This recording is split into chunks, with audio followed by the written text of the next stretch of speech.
अस्सलाम वालेकुम नाजरीन, आप देख रहे हैं कम्बो वर्ल्ड टीवी और मैं हूं आसिम कम्बो। नाजरीन, आज की हमारी मेहमान शख्सियत जनाब अहमद अली कम्बो साहब हैं। कम्बो ख़ानदान के चश्मो चराग, हमारी बरदरी का फ़ख्र, पूरे पाकिस्तान में सर्व किया उन्होंने। इस वक्त 21वें ग्रेड के ऑफ़िसर हैं, सेक्रेटरी रेगुलेशंस हैं, सिविल सेक्रेटेरिएट पंजाब लाहौर में उनका ऑफ़िस है। उनका बहुत शुक्रिया कि उन्होंने हमें आज वक्त दिया।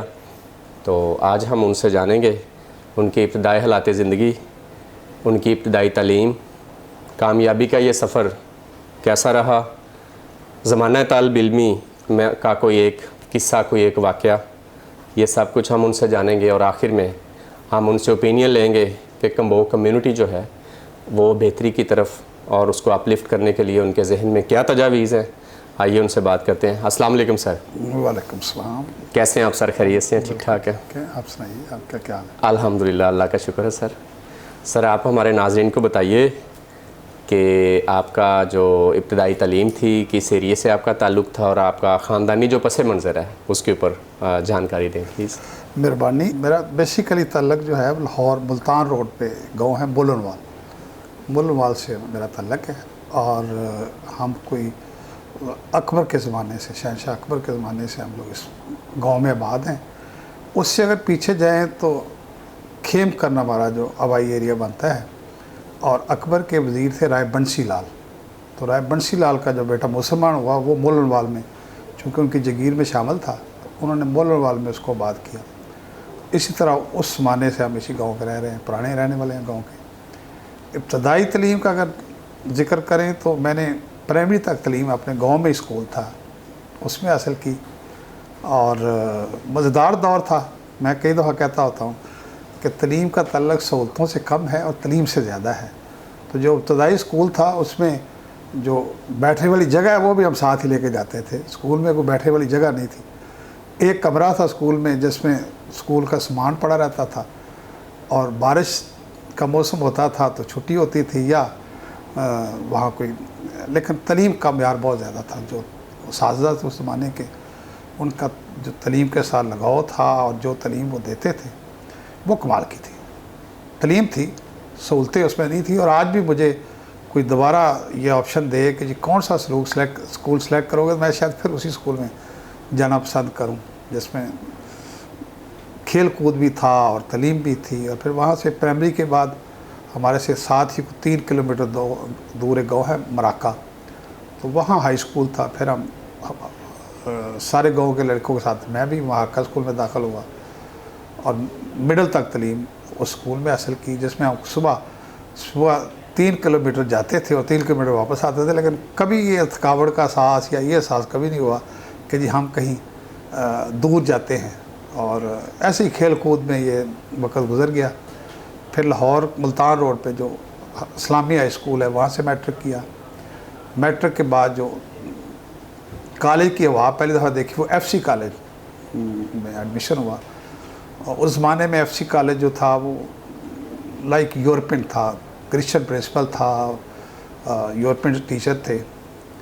और उसी दौरान में FC कॉलेज में भी तब्दीली आई कि जो जमात इस्लामी ने उस ज़माने में जमीयत थी, उन्होंने एजिटेशन की और प्रिंसिपल को निकाल दिया। फिर वहाँ के हालात ख़राब हो गए। मैं फिर 3rd ईयर में गवर्नमेंट कॉलेज लाहौर में आ गया और ग्रेजुएशन मैंने गवर्नमेंट कॉलेज लाहौर से की। मास्टर इकनॉमिक्स में किया मैंने पंजाब यूनिवर्सिटी से। और उसके बाद थ्रू मुकाबले का इम्तहान जो PCS जिसको उस ज़माने में कहते थे, पंजाब सिविल सर्विस जो थी, उसका एग्ज़ाम पास किया। और पूरे उस ज़माने में 8000 लोगों ने एग्ज़ाम दिया और मैं उसमें से 17 सीटें थी एक्स्ट्रा असिस्टेंट कमिश्नर की, उसमें मैं सेलेक्ट हो गया। और बस सर्विस का फिर आगाज़ हो गया, शुरू किया। पहली पोस्टिंग हुई कबीर वाला। तो पहली दफ़ा मुझे एहसास हुआ, मेरा अपना भी ख्याल यही था कि शायद कम्बो जो है वो बस कसूर में है और लाहौर के अराउंड है और यही शायद इनका एरिया है। तो जब मैं कबीर वाला गया तो वहाँ पता चला कि देहातों के देहात कम्बो बरादरी के हैं और बाद उसमें अच्छे अच्छे खुशहाल ज़िम्मेदार थे। तो बस ये तो मजबूरी जो लोग थे वो काश्तकारी से लोगों का ज़्यादा ताल्लुक़ था। और आहिस्ता आहिस्ता उस ज़माने में, मैं बात 88 की 1988 की कर रहा हूँ, लोग तलीम और सरकारी नौकरी और इसमें आ रहे थे लोग शामिल हैं, लेकिन अगर उसका मुकाबला करें बाकी कौमों से तो अभी पीछे थे। लेकिन ज़िम्मेदारी में वो लोग, कई नाम बड़े अच्छे थे वहाँ। मियां मुमताज़ था, वो पूरे उस इलाके का मॉडर्न जो है, जो मॉडल ज़िम्मेदार समझा जाता था। तो वहाँ कौम से इंटरेक्शन हुआ, लोग खुशहाल भी थे और छोटे ज़िम्मेदार भी थे। लेकिन मुकाबला अगर बाकी कौमों से करें जो वहाँ सियाल और सैयद और कौमें थी, तो ये पीछे थे काफ़ी। उसके बाद सर्विस का आगाज़ चलता रहा। इसके दौरान मैं कबीरवाला से फिर खारियाँ चला गया, खारियाँ से वज़ीराबाद, फिर अहमदपुर शर्किया गया असिस्टेंट कमिश्नर बन के। अहमदपुर शर्किया मेरा ख्याल था कि बावलपुर की, पुरानी बावलपुर की तहसील है, उनका हेडक्वार्टर था।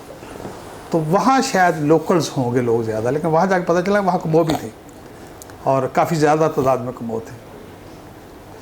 बतौर डिप्टी कमिश्नर नारोवाल, मेरा अपना ख्याल था कि नारोवाल से जाट है या गुजर है, तो वहाँ भी कमो के गाँव हैं और काफ़ी ज़्यादा आबादी है कमो की। और वहाँ DCO में कुछ 3 साल अराउंड वहाँ रहा, डिस्ट्रिक्ट कोऑर्डिनेटिंग ऑफिसर रहा। फिर मैं स्पेशल सेक्रेटरी स्कूल एजुकेशन का रहा। उसके बाद टेक्स्ट बुक बोर्ड का चेयरमैन रहा, MD रहा। फिर वहाँ से मैं कमिश्नर डेरा गाजी खां चला गया। तो डेरा गाजी खां से तो मुझे कंफर्म था कि ये सिर्फ बलोचों का इलाका है और गाजी खां यहाँ बलोच ही है सारे।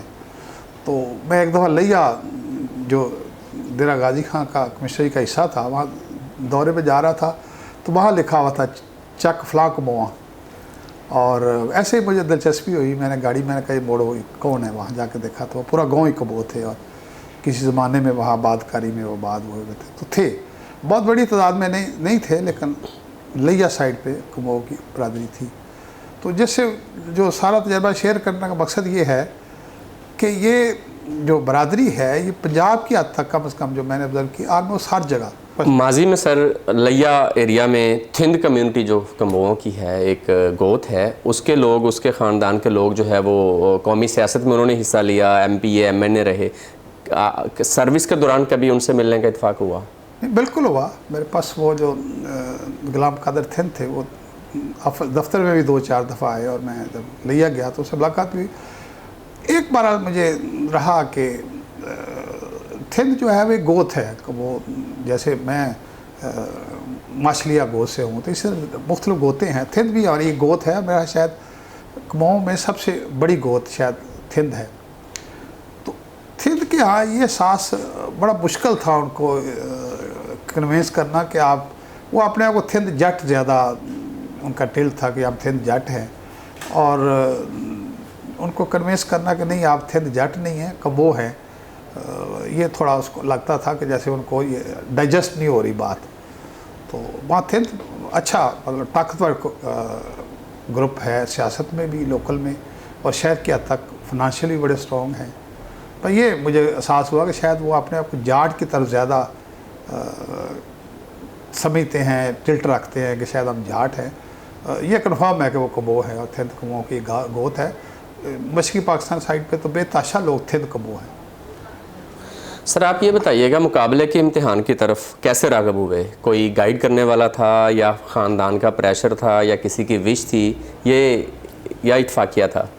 नहीं, इत्फाकिया तो बिल्कुल नहीं था। जब मैं गवर्नमेंट का लाहौर आया ग्रेजुएशन में, तो वहाँ आके पहली दफ़ा मुझे एहसास हुआ कि वहाँ जो है हर दूसरा जो लड़का था या दूसरा दोस्त था वो इसी पे बात करता था, जी मैंने मुकाबले का इम्तिहान देना है। तो मुझे पहली दफ़ा वहाँ आके हुआ कि ये आगे निकलने का एक रास्ता, एक विंडो ये है कि आप मुकाबले के इम्तिहान के ज़रिए आप आगे निकल सकते हैं। सो मैंने दोनों जो फेडरल के एग्ज़ाम है वो भी दिए, वहाँ एक आध दफ़ा हुई है जो एलोकेशन हुई, लेकिन नीचे की सर्विसेज में हुई।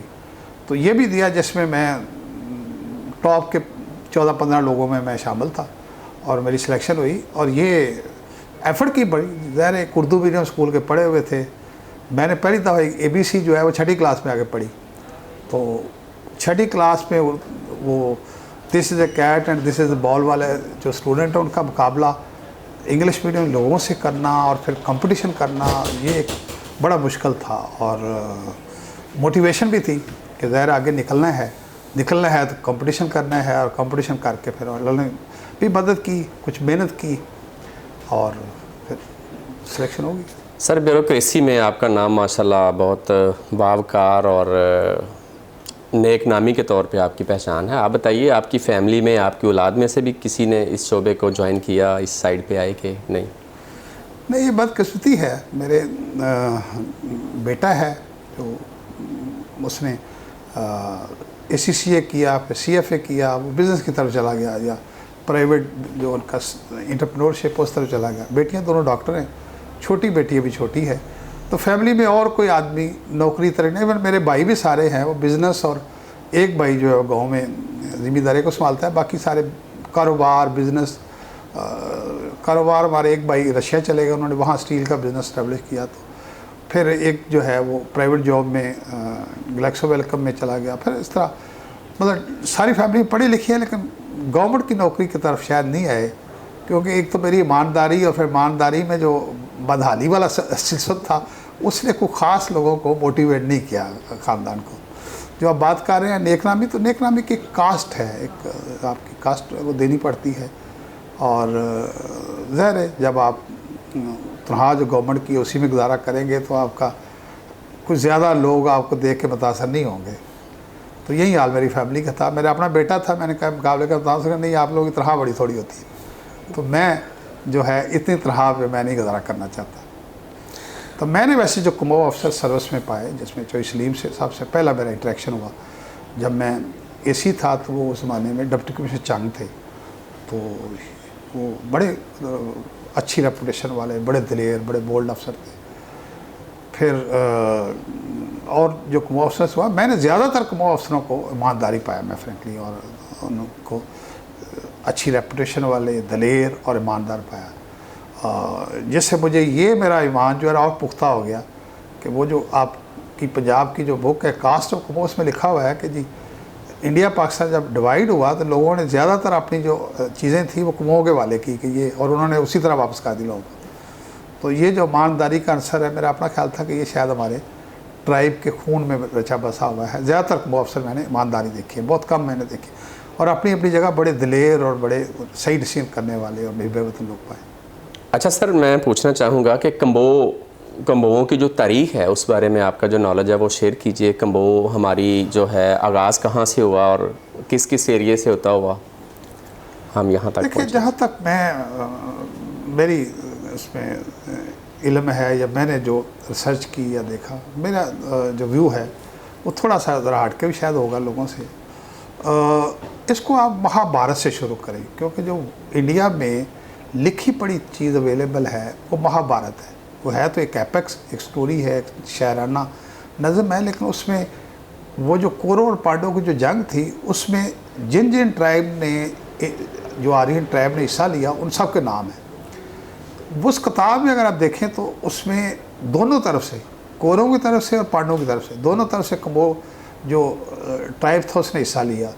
और जो जहर किया उन्होंने, वो आलमोस्ट यही एरिया बनता है, पेशावर, ये हुंजा, गिलगित, चित्राल और ये जो स्वात वगैरह का ये इलाका बनता है जहाँ से वो लोग आए और उन्होंने जंग में हिस्सा लिया। सो मेरा अपनी स्टडी ये है कि आर्यन जब ट्राइब आया तो उसमें कमो ट्राइब भी उसी तरह आर्यन ट्राइब के साथ आया, और शायद उसी का एक हिस्सा ईरान की तरफ चला गया, जिन्होंने वहाँ फिर वो बहुत बड़ी सल्तनत कायम की। पहली एम्पायर कहते हैं जी कि दुनिया में कमो जो साइरस था उसके ख़ानदान ने वहाँ कायम की, और उसी का कुछ हिस्सा इंडिया की तरफ आ गया, जिसके मुख्तलिफ लोग हम भी हैं और भी लोग हैं। तो अफ़गानिस्तान का वो इलाका जिसको आप नूरिस्तान कहते हैं, या वो ये स्वात, चित्राल, ये वो एरिया बढ़ता है जहाँ पे ये ट्राइब आबाद हुआ। वहाँ से फिर इंडिया में मुख्तलिफ अदवार में दाखिल हुआ और मुख्तलिफ जगह पे आबाद हुआ। जो बात आपने जंगजू की है, जो पुराना जो हिस्टोरिकल है, वो तो ज़ाहिर जिस तरह आर्यन ट्राइब सारे ही लड़ने वाले थे, उसी तरह कमो ट्राइब भी उसी तरह मार्शल थे और लड़ने वाले थे। फिर आहिस्ता आहिस्ता वक्त के साथ साथ अब अकबर के दौर में आप देखें तो कम से कम 3 या 4 जर्नैल ऐसे नज़र आते हैं जो कमो हैं, जैसे शहबाज खां उस ज़माने का बड़ा वो था भी लाहौर का और बड़ा आला दर्जे का वो था। फिर ये हमारे बड़े राय बंसी लाल अकबर के जो वज़ीर थे, और भी वो जो बड़े बड़े उस ज़माने में बड़े बड़े ओहदों पे थे, ये जो आपका कश्मीर है उस पर कम्बो उस ज़माने में हुक्मरान थे। तो वो जंगजू के दौर में जब लोग जंगजू थे तो ये ट्राइब भी उतना ही बड़ा जंगजू था। और अगर आप सिखों की तारीख देखें तो उसमें जो बड़े बड़े कारनामे हैं उसमें आपको कम्बो नज़र आते हैं। जो बाबा गुरु नानक के जो पैरोकार थे उन्होंने बड़े बड़े कारनामे अंजाम दिए। जहाँ भी मुश्किल हुई वहाँ आप शुहदा के नाम देखेंगे तो आपको ज़रूर काफ़ी सारी तादाद कम्बो की नज़र आएगी। आजकल जो मैंने सारे पंजाब में देखा, ज़्यादातर लोग पुरअमन हैं, पीसफुल हैं, एग्रीकल्चर से तल्लुक़ रखते हैं, मेहनती हैं और ईमानदार हैं। ज़्यादा बेईमान और ज़्यादा क्रुक नहीं हैं, बल्कि कई दफ़ा मैं कहता हूँ कि शायद ज़्यादा क्लेवर नहीं है जिस तरह बाकी कौमों में क्लेवर हैं, या जो सर्वाइवल की जो ज़्यादा क्लेवरनेस है वो उनमें नहीं है। शरीफ लोग हैं, ज़िम्मेदारा करते हैं। और मैंने कम क्रिमिनल जो लोग हैं उसमें कौमों को कम पाया कहीं भी। तो ओवरऑल पीसफुल है लोग। हमारी बरादरी के सर बड़े सूरमाओं में ऊधम सिंह का जिक्र आता है, हमारे नेशनल हीरो भी। आप उसके बारे में कुछ शेयर करें। ऊधम सिंह का वाक़या तो खैर ऑलमोस्ट सबको पता ही है कि उसने वो जो उस ज़माने में गवर्नर जनरल था पंजाब का, उसको जाके जब रिटायर होके वो इंग्लैंड में चला गया, वहाँ एक वो मूवमेंट चला रहा था। बेसिकली वो उस मूवमेंट का हेड था जो ये कहती थी कि जलियांवाला वाक़या ठीक हुआ और जलियांवाला वाक़या वक्त की ज़रूरत थी, और इस तरह की जो ब्रुटैलिटी है या ये स्टेट का पार्ट है और स्टेट को ऐसा करना चाहिए अगर आप रेट इस्टेब्लिश करनी है। और ये वहाँ वो लोग जिनको जलियांवाला बाग में सज़ा हुई थी उनका केस लड़ता था वहाँ, जो एडवायर था, जो यहाँ बेसिकली वो सिविल सर्वेंट था लेकिन अल्टीमेटली गवर्नर बन गया और फिर वो रिटायर हो गए इंग्लैंड। उसी में उसको सज़ा हुई थी रिटायरमेंट की जलियांवाला बाग में। तो वो एक सिंबल था जलियांवाला बाग की, उस जो ब्रूटल वाक़या था जिसमें बेताशा, उसमें वो बेताशा मारे गए थे। क्योंकि अमृतसर के इर्द गिर्द जो सिख मुसलमान और हिंदू थे मोस्टली कम्बो थे। तो ज़्यादातर लोग जो जलियांवाला में मारे गए थे वो बेचारे देहाती लोग थे, जो त्यौहार था त्यौहार को मनाने के लिए आए, उनको पता ही नहीं था यहाँ कर्फ्यू लगा हुआ है, और वो उसमें मारे गए। और उसने जाके फिर उसको उस तकरीब में जो मशहूर वाक़या उसमें जाके किया। तो ये जुल्म के ख़िलाफ़ लड़ना जो है ये इस ट्राइब के खून में शामिल है। जहाँ कहीं जुल्म होगा वहाँ रेजिस्टेंस आएगी तो कम्बो सबसे आगे शायद होगी। ये हिस्टोरिकल साबित होता है मुख्तलिफ वाक़या। अच्छा सर, ये बताइएगा, आल कम्बो वर्ल्ड एसोसिएशन का प्लेटफार्म है कम्बो वर्ल्ड टीवी जिससे आप मुखातिब हैं। अंजमन कम्बोआ पाकिस्तान भी अपनी जगह पे काम कर रही हैं। कम्बो बरादरी जो है अगर कंपैरिजन करें दूसरी बरादरियों से कुछ हम पीछे रह गए हैं। इसमें क्या तालीम का कम होना अमल दखल है या कुछ और है? आपकी क्या तजावीज़ है, इसको बेहतर कैसे कर सकते? बहुत पीछे रह गए हैं फ्रेंकली। और देखिए, पीछे रहने का अमल जो है सब कॉन्टिनेंट में वो ब्रिटिश गवर्नमेंट के आने पे शुरू हुआ। जैसे हम पहले बात कर रहे थे, ब्रिटिश गवर्नमेंट से पहले जो कौमें आगे थी वो थी जो मार्शल थी, जो लड़ने थे, जो तलवार के साथ जोर पे चलती थी। उसमें जहाँ तक वो पीरियड रहा उसमें तो कम्बो आगे रहे, क्योंकि ये बेसिकली मार्शल ट्राइब था, लड़ने वाला ट्राइब था। जो ही ब्रिटिश गवर्नमेंट आई तो ये टिल्ट हो गया, ये सारे सब कॉन्टिनेंट में टिल्ट हो गया ओवरऑल। जो लोग जिन लोगों ने तालीम हासिल की, जिन्होंने वेस्टर्न कल्चर जो बेसिकली तालीम पे बेस करता है सारा जो वेस्टर्न सिविलाइजेशन का सिस्टम, जब इंडिया में तालीम के ज़ोर पर नौकरियाँ मिलनी शुरू हुई, तालीम के ज़ोर पर लोगों ने ऊपर आना शुरू हुआ, तो फिर हर वो ट्राइब जिसने तालीम से आपने रोगर्दनी की, जिसने वाइड किया तालीम को, पीछे रह गया। इसमें कम्बो भी पीछे रह गए और कई अरसे तक तालीम के ये लोग या तो तारीख में गुम हो गए या अपने ज़िम्मेदारी की तरफ जो फार्मिंग है उस पर लगे रहे। तो तालीम में पीछे रह गए तो लिहाजा वैसे भी ओवरऑल पीछे रह गए। और अब ये बड़ी अच्छी कोशिशें हैं मुख्तलिफ तंजीमों की तरफ से, अंजुमन की तरफ से, कि लोगों को इकट्ठा किया। लेकिन ज़ोर इसी पे देना चाहिए कि अगर किसी ने आगे आना है, आज मैं आपके सामने अगर ग्रेड 21 में बैठा हूँ मोलोवाल से उठ के, तो मैं तालीम के साथ पे बैठा हूँ। अगर मैं तालीम के साथ ना होता तो हमारा एक अजीज़ कहता होता था कि आप ऐसे भी भर्ती शायद नहीं हो सकते, अपने कम्बो के ट्राइब के इन्फ्लुएंस के ज़ोर पर होना चाहिए। तो तालीम ही आपको आगे ले जा सकती है और तालीम पे जोर देना चाहिए। तालीम भी मतलब एक ऐसी तालीम जिसमें आप मुकाबला कर सकें, आप कंपनी, चाहे कोई भी फील्ड हो, चाहे आप डॉक्टर हो, इंजीनियर हो। जो कहते हैं टॉप पे हमेशा जगह खाली होती है, तो टॉप पे रहना ज़रूरी है खाली जगह होने के लिए। यही कौम को सिखाना चाहिए, यही इसी पे उनको लाना चाहिए अल्टीमेटली। क्योंकि ये जो तब्दीली है नीचे से ऊपर आने की, ये तालीम के अलावा और कोई मुमकिन नहीं। तालीम हासिल करें, चाहे कुछ भी हो, ज़रूरी नहीं कि मुकाबले के इम्तहान के ज़रिए आएँ, आप आर्मी में जाएँ, पुलिस में जाएँ, बिज़नेस में जाएँ, जहाँ भी जाएँ, आप वो टॉप की जो पोजीशन है उस पर तालीम के तौर पर ज़रूर जाएँ और जाना भी चाहिए। सर आप बताइएगा, अदब में किसको पसंद करते हैं, किसको ज़्यादा पढ़ा? अदब ऑलमोस्ट मैंने दोनों तरफ पढ़ा है। अपना जो पंजाबी है, पंजाबी में मैंने बुल्ले शाह, वारिस शाह, ख्वाजा फरीद सबको पढ़ा है, और उर्दू में जो हमारे बड़े बड़े अच्छे शायर हैं सबको पढ़ा है। इंग्लिश लिटरेचर को मैंने बहुत ज़्यादा पढ़ा है। तो अदब किसी भी ज़बान का हो, अगर आपको ज़बान वो आ जाए तो अदब पढ़ना तो एक लुत्फ़ की बात है ना। वो तो आपको एक ज़िंदगी के जो लतीफ़ पहलूज़ हैं वो उनको आपको उनसे आश्कार कराता है और रास्ते खोलता है आपके लिए। सर आप ये फरमाइएगा कि हमारी नौजवान नस्ल जो है ये आपकी जगह पे अगर आना चाहे, आपकी तरह कामयाबियाँ समेटना चाहे, तो क्या करना पड़ेगा इसे? कोई मुश्किल नहीं है। मैं आपको बताऊँ, मैं अगर अपना एक्सपीरियंस तजर्बा आपसे शेयर करूँ, ये कोई मुश्किल नहीं है। मैंने आपको बताया ना, जब मैं FC कॉलेज में गया, मैं आपने कहा था इंटरेस्टिंग वाक़या सुनाऊँ। FC कॉलेज में गया तो मैं पहले दिन जब क्लास में गया तो वो टीचर ने इंग्लिश में लेक्चर दे रहा था, और नेक्स्ट लेक्चर एक ख़तून का था, वो भी इंग्लिश में दे रही थी। ऐसे लग रहा था जैसे वो जो उसके अल्फाज हैं वो मेरे साथ से कहीं ऊपर से गुजर रहे हैं और कख समझ नहीं आ रही थी।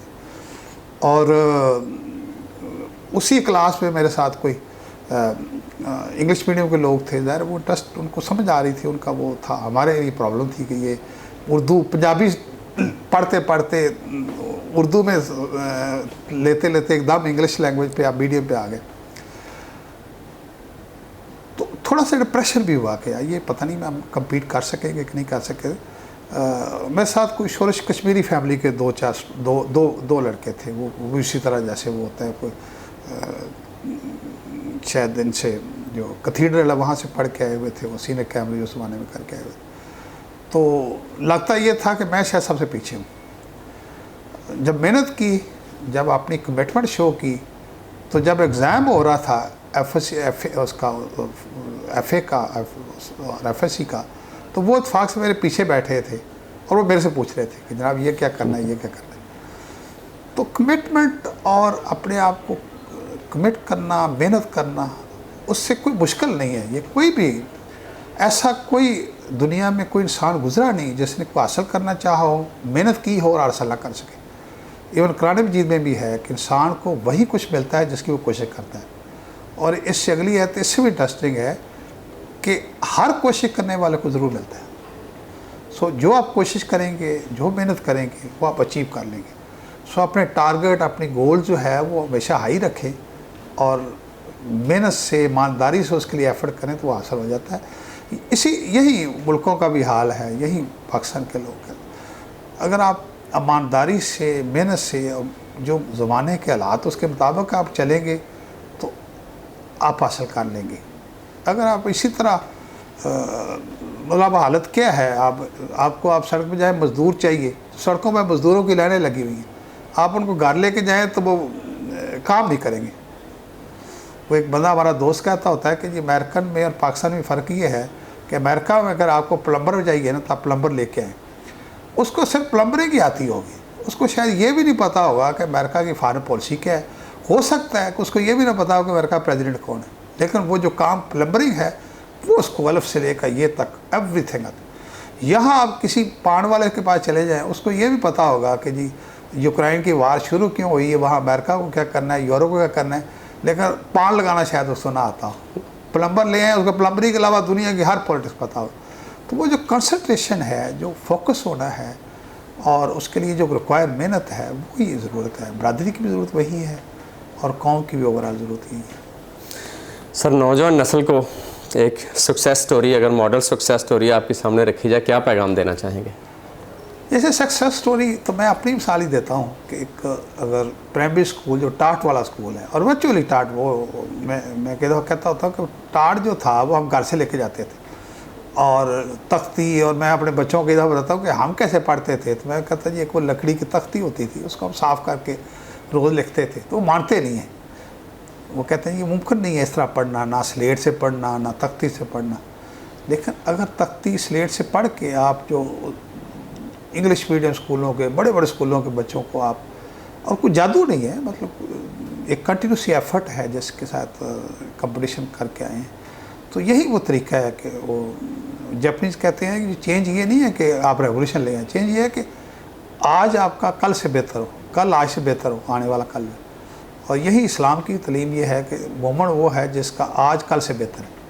तो अगर आप कंटिन्यूसली मेहनत करें, एफर्ट करें, रोज़ को फ़र्क डालें, तो अल्लाह का वादा है वो आपको वो मंजिल ज़रूर देता है जिसके लिए आप पूरी एफर्ट ईमानदारी से करते हैं। तो यही है कि जो गोल्स अपने हाई रखें और फिर हाई गोल रखने के साथ साथ अपनी एफर्ट को भी उसी लेवल पे लेके जाए, तो फ़र्क कोई नहीं पड़ता। आप टाट स्कूल से आए हैं, आप इंग्लिश मीडियम स्कूल से आए हैं, जहाँ आपने मेहनत की, जहाँ कमिटमेंट की, वहीं आप लोगों से आगे निकल जाते हैं। सर बहुत शुक्रिया आपका, बड़ी नवाजिश। मेहरबानी, बहुत मेहरबानी। नाज़रीन, अभी आपने अहमद अली कम्बोज साहब की गुफ्तगू सुनी। उन्होंने अपनी ज़िंदगी के तजर्बात से हमें आगाही दी, हमें बताया कि कामयाबी के लिए तालीम का होना आज़ ज़रूरी है। इंशाल्लाह हम अगले प्रोग्राम में आपके साथ दोबारा मिलेंगे। तब तक के लिए आसिम कम्बो को दीजिए इजाज़त। खुदा हाफिज़।